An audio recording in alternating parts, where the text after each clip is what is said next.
you will think about that. I am over my time, and I think Senator Tuberville is next. Thank you. Thank you, Doctor, for being here.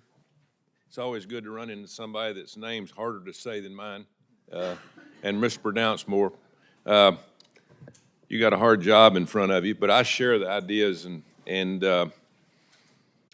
desire that the President has to root out waste and the fraud that we have in this country. Because if we don't, we're not going to have a country left. It's going to be gone. And he's doing the right thing. You're going to have a tough job. You're going to have to put your team together and do the same thing. We have got to make sure we use American taxpayers' money the right way. So kind of give me your plan of how you're going to do this to when you come into office and are confirmed, how are you going to put your team together? Senator, first I should say I have a background as an economist in addition to being a doctor. Senator, I should say I have a background as an economist as well as being a doctor. And to me, that background, what it leads me to do is understand that every dollar wasted on a frivolous study is a dollar not spent.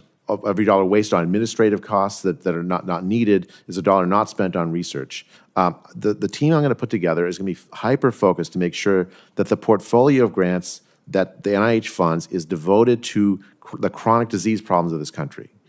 It's going to be devoted to making sure we have not just incremental progress, but research projects that have the capacity to make huge advances in treatment for cancer, for diabetes, for obesity. That's how I'm going to decide what the team is. And the NIH is actually, I'm blessed in some ways because it already has so many excellent scientists there to advise me on the areas I don't know about.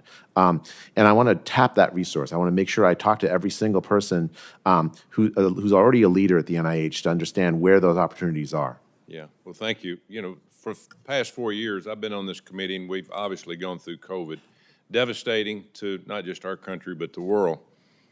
Transparency and trust is going to have to be earned again from a lot of people. Most people across this country don't know what the hell NIH stands for, okay? But now they do because of COVID. You said that science has to be reliable. Exactly.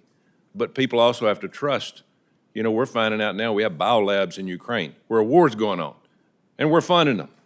I mean, and so you've got to be on top of that, and you've got to, the American people have to trust you that you will say, listen, we're going to keep an eye on, you know, the biolabs in North Carolina or wherever we have them, because it scares me to death of what's going on. What's your plan there of getting trust back in this country?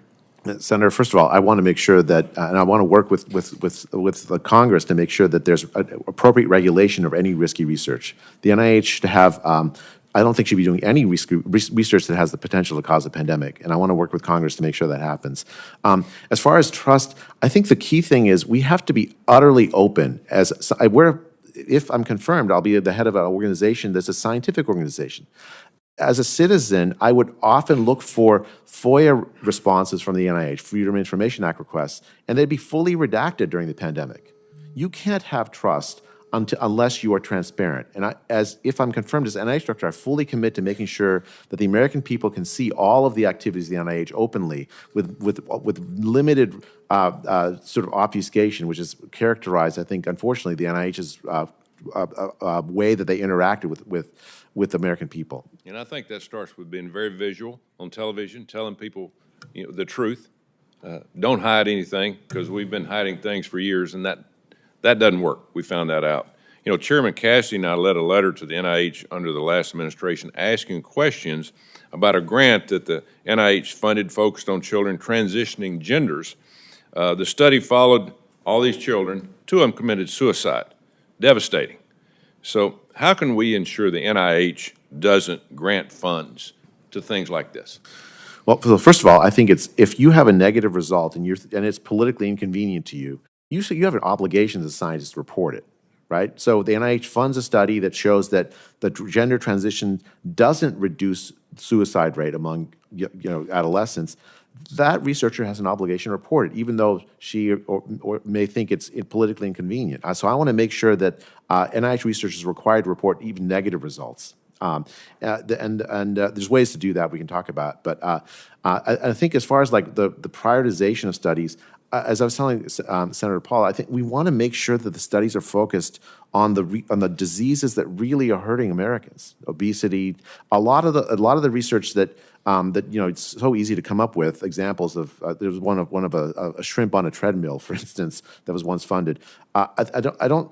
It's not that I'm necessarily against research like that, but the American taxpayer should be focused on the needs of American taxpayers. And the research should be focused on those needs, the health needs of Americans. And I want to make sure that the NIH, if confirmed, focuses on exactly that. Thank you. Good luck. Thank you so much. Senator Hickenlooper.